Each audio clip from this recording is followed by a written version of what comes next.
नमस्कार दोस्तों, knowledge stream centre of learning में आपका स्वागत है। आपके एग्जाम प्रिपरेशन को और बेहतर बनाने की तरफ एक कदम।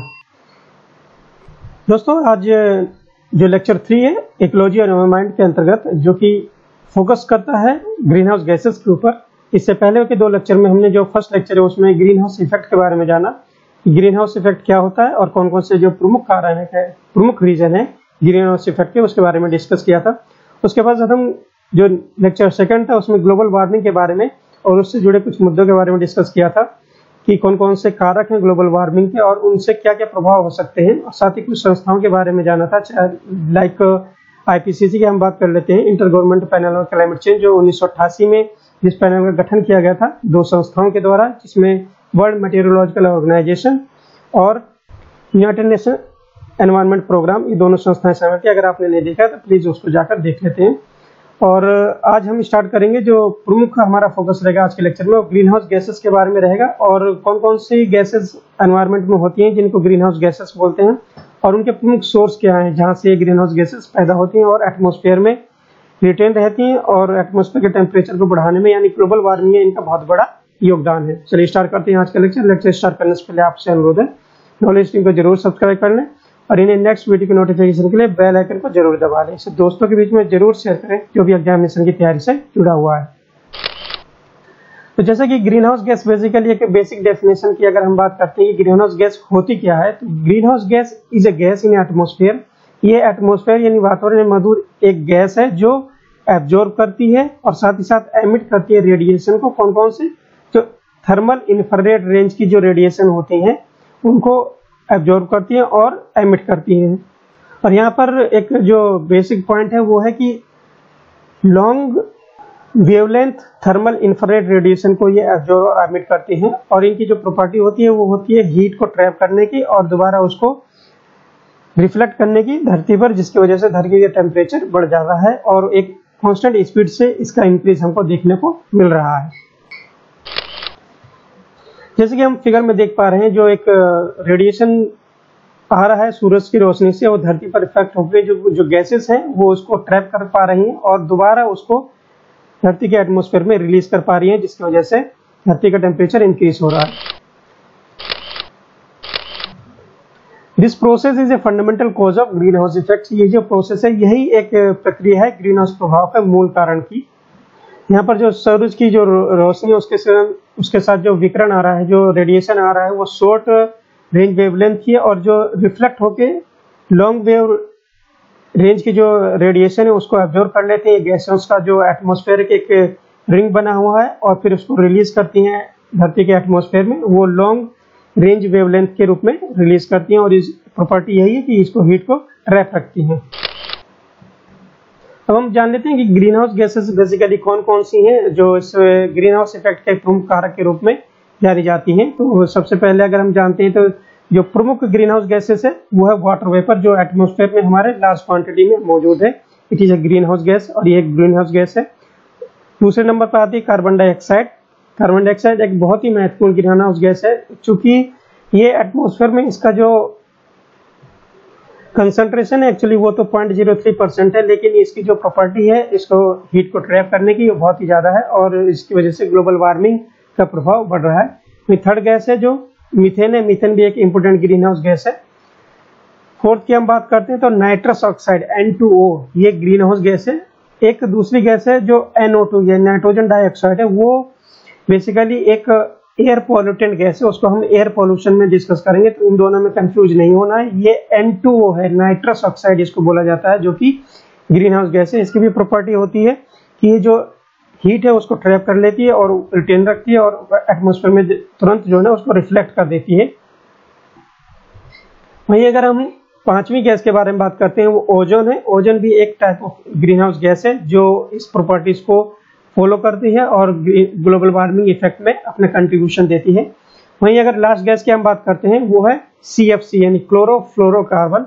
ये बेसिकली जो हमारे रेफ्रिजरेशन और जो एरोसोल सिस्टम होता है उसमें यूज की जाती है, जिसकी वजह से ग्रीन हाउस इफेक्ट जो है ना इनकी वजह से बहुत ज्यादा प्रभावी हो रहा है। और इनकी प्रॉपर्टी है कि ये एटमॉस्फेयर में बहुत ही लॉन्ग लाइफ तक जो है ना रिटेन रखती है, वहां पर रहती हैं और ये इनका जो एक्सटिंग्विशिंग पीरियड है वो बहुत ज़्यादा होता है, जिसकी वजह से बहुत ज़्यादा प्रभावी होती हैं ग्रीन हाउस इफेक्ट या ग्लोबल वार्मिंग को इफेक्टिव बनाने में।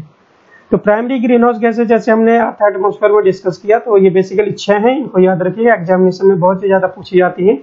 तो कौन कौन सी हैं? वाटर वेपर हमने डिस्कस किया, कार्बन डाइऑक्साइड डिस्कस किया, मीथेन डिस्कस किया, उसके बाद नाइट्रस ऑक्साइड डिस्कस किया, ओजोन और क्लोरोफ्लोरोकार्बन।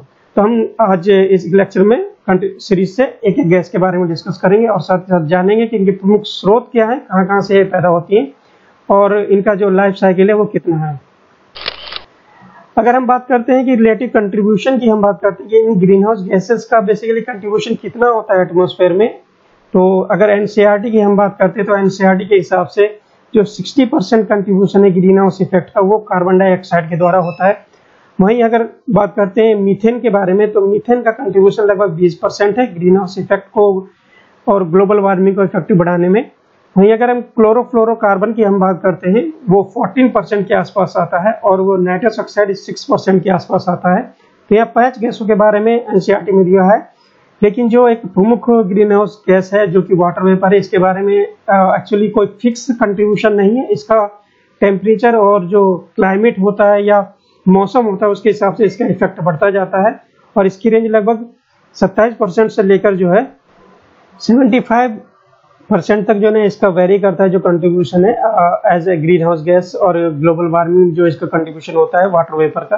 तो यहाँ जो 6 गैसेस हैं इनके बारे में जरूर याद रखिएगा। एनसीईआरटी के ये स्क्रीनशॉट है जिसमें इनका कंट्रीब्यूशन दिया है। सबसे ज्यादा जो कंट्रीब्यूशन अगर आता है इन चारों गैसों के बारे में ही पूछा जाएगा मोस्ट प्रोबेबली।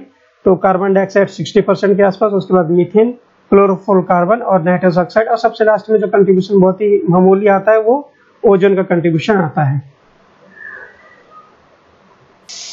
तो चलिए अब हम जान लेते हैं जो प्रमुख गैस है उनके इंडिविजुअल गैसों के बारे में कि जो उनका स्रोत क्या है, उनका रीजन क्या है। सबसे पहले हम वाटर वेपर के बारे में जानते हैं कि वाटर वेपर बेसिकली एक बिगेस्ट ओवरऑल कंट्रीब्यूटर है ग्रीन हाउस इफेक्ट का and human are not directly responsible for emitting this gas. ये एक ऐसी ग्रीन हाउस गैस है जिसमें ह्यूमन का कंट्रीब्यूशन डायरेक्टली नहीं है और बाकी सारी जो ग्रीन हाउस गैस है उसमें ह्यूमन का कहीं ना कहीं कंट्रीब्यूशन है उसको क्रिएट करने में और ये जो ग्लोबल वार्मिंग इफेक्ट है उसको बढ़ाने में। तो यहाँ एक इम्पोर्टेंट जो बात है वाटर वेपर से जुड़ा कि it is a green house gas but human are not directly responsible for the emitting this gas. Water vapour unlike CO2, यानी जैसे CO2 के विपरीत जो कि CO2 की प्रॉपर्टी है सदियों तक हवा में बनी रहती है और वायुमंडल के हिसाब से अगर हम बात करते हैं तो उसका कंट्रीब्यूशन केवल 0.03% है। वहीं अगर वाटर वेपर की बात करते हैं एज अगेंस्ट ऑफ CO2, ये वायुमंडल के माध्यम से अपना जो वाटर साइकिल होता है उसके हिसाब से ये अपना फॉर्म बदलती रहती है। जैसा कि हम जानते हैं कि वाटर वेपर फर्स्ट इवेपोरेट होता है फ्रॉम ओशियंस और जो हमारे रिवर्स हैं या वाटर बॉडीज हैं उनसे वो वेपर के रूप में इवेपोरेट होता है और एटमॉस्फेयर में पहुंचता है। वहां पर वो बारिश के माध्यम से या रेन वाटर के माध्यम से फिर से अपने जो जमीन पर गिरता है और इस तरीके से वाटर साइकिल कंप्लीट होती है। तो इस तरीके से जो वाटर वेपर है उसकी प्रॉपर्टी यह है कि अपना जो फॉर्म है वो चेंज करता रहता है। वहीं अब अगर हम बात करते हैं कार्बन डाइऑक्साइड और अदर जो ग्रीन हाउस गैसेस हैं जो हमने यहाँ पर मेंशन किया, जैसे मीथेन होगी, नाइट्रस ऑक्साइड हो गया, ओजोन हो गया, CFC, ये वायुमंडल में बहुत ही ज्यादा समय तक प्रोसेस करते हैं जिसकी वजह से ये बहुत ही ज्यादा हानिकारक है। अगर हम बात करते हैं ग्रीन हाउस इफेक्ट या ग्लोबल वार्मिंग की, तो जो फॉर्म है वाटर वेपर भी वो कंटिन्यूस चेंज होती रहती है। अगर हम CO2 यानी कार्बन डाइऑक्साइड की हम बात करते हैं तो carbon dioxide is a primary green house gas जो कि एमिट होती है ह्यूमन एक्टिविटीज से। तो अगर क्वेश्चन आता है कि ह्यूमन एक्टिविटीज से जो प्राइमरी ग्रीन हाउस गैस है वो एमिट होती है वो कार्बन डाइऑक्साइड है। और अगर हमने जैसे पहले लेक्चर में डिस्कस किया था it is not a polluting gas, it is actually contribution in the atmosphere composition की हम बात करते हैं 0.03%। और ये हमारे जो ग्रीन पौधे होते हैं या पेड़ पौधे होते हैं जो भोजन का निर्माण करते हैं वो उनके लिए भोजन के निर्माण के लिए कार्बन डाइऑक्साइड बहुत ही महत्वपूर्ण गैस है जो कि प्रकाश संश्लेषण की क्रिया द्वारा भोजन का निर्माण करते हैं in presence of light and water. As far as importance of carbon dioxide की हम कंसर्न करते हैं तो इम्पोर्टेंस है, लेकिन एक जब excess amount of carbon dioxide हमारे एटमॉस्फेयर में कंसंट्रेट होने लगती है तो वो रीजन होती है ग्रीन हाउस गैसेस का और ग्रीन हाउस इफेक्ट का। Carbon dioxide is naturally present in the atmosphere as a part of earth carbon cycle. Carbon cycle के माध्यम से हमारे एटमॉस्फेयर में प्रेजेंट है, जैसे मैंने अभी डिस्कस किया। Natural circulation of carbon among the atmosphere, ocean, soil, plants and animals, इनके माध्यम से जो कार्बन साइकिल है वो कंप्लीट होती रहती है। और जो प्रमुख अगर सिंक की बात करते हैं कि कार्बन डाइऑक्साइड के सबसे ज्यादा अवशोषक कौन से है, वो है ओशियन। ओशियन सबसे ज्यादा कार्बन डाइऑक्साइड को अवशोषित करती है। तो अगर सिंक की हम बात करते हैं कि कार्बन डाइऑक्साइड को सबसे ज्यादा अवशोषित जो करता है वो ओशियन होता है। बहुत ही इंपॉर्टेंट तथ्य है एग्जामिनेशन पॉइंट ऑफ व्यू से। लेकिन यह नेचुरल कार्बन डाइऑक्साइड की बात हो रही है जो कि हमारे अर्थ कार्बन साइकिल का एक पार्ट है, लेकिन जो एंथ्रोपोजेनिक एक्टिविटी है, यह ह्यूमन एक्टिविटी है, उसकी वजह से वायुमंडल में अधिक कार्बन डाइऑक्साइड जोड़ा जा रहा है। वनस्पत जो वायुमंडल से कार्बन डाइऑक्साइड को निकाला जा रहा है या उसको यूज किया जा रहा है या उसको अवशोषित किया जा रहा है प्राकृतिक सिंक के रूप में, यानी नेचुरल सिंक जो है, जैसा अभी डिस्कस किया। लाइक हमारे जो फॉरेस्ट है वो कार्बन डाइऑक्साइड को अवशोषित करते हैं और जो ग्रीन पार्ट है वो भोजन का निर्माण करते हैं कार्बन डाइऑक्साइड का। और वहीं अगर हम बात करते हैं ओशन की, वो कार्बन डाइऑक्साइड एक सिंक के रूप में काम करता है जो कि पहले कार्बन डाइऑक्साइड को अवशोषित करके H2CO3 के रूप में और फिर उसके बाद कार्बोनेट के रूप में उसको जो है ना कंटेन करता है। लेकिन जो ह्यूमन एक्टिविटीज है वो वायुमंडल में excess amount of carbon dioxide को रिलीज कर रही है, जिसकी वजह से जो प्रमुख कारण है वो है डिफोरेस्टेशन। जैसे हम वनों की कटाई करते जा रहे हैं तो उससे कार्बन डाइऑक्साइड को रिमूव करने में जो एक हेल्प मिलती थी वनों के द्वारा वो कम होता जा रहा है, और जिसकी वजह से एटमॉस्फेयर में कार्बन डाइऑक्साइड की कंसंट्रेशन, उसकी मात्रा जो है ना लगातार बढ़ती जा रही है और जो कार्बन साइकिल है, हमारा कार्बन चक्र है, वो प्रभावित हो रहा है। यहाँ जो कार्बन डाइऑक्साइड है उसके मेन सोर्स के बारे में जान लेते हैं। कौन कौन से जो मेन सोर्स है जहाँ कार्बन डाइऑक्साइड पैदा होती है। सबसे पहले जो हमारी जो इलेक्ट्रिसिटी जनरेशन का एक जो प्रोसेस है उसमें हम जीवाश्म ईंधन का दहन करते हैं। बेसिकली कंबशन की हम यहाँ बात कर रहे हैं। Combustion is a process in which the fossil fuel like petrol, diesel, coal etcetera were basically are used and through combustion energy is produced। और electricity basically generation of electricity is a part of combustion। combustion के द्वारा electricity पैदा होती है। वहां पर जो दहन होता है ईंधन का, उसकी वजह से कार्बन डाइऑक्साइड का प्रोडक्शन होता है और बहुत ही लार्ज क्वांटिटी में। जैसे कि हम जानते हैं हमारा जो पावर जनरेशन लगभग 60% के आसपास हम जो यूज करते हैं वो कोयला यानी थर्मल पावर जनरेशन के रूप में हमारा जो इलेक्ट्रिसिटी पैदा होती है वो 60% कोयले के द्वारा ही यूज होती है, जिसकी वजह से कार्बन डाइऑक्साइड जो काफी मात्रा में एटमॉस्फेयर में रिलीज किया जाता है।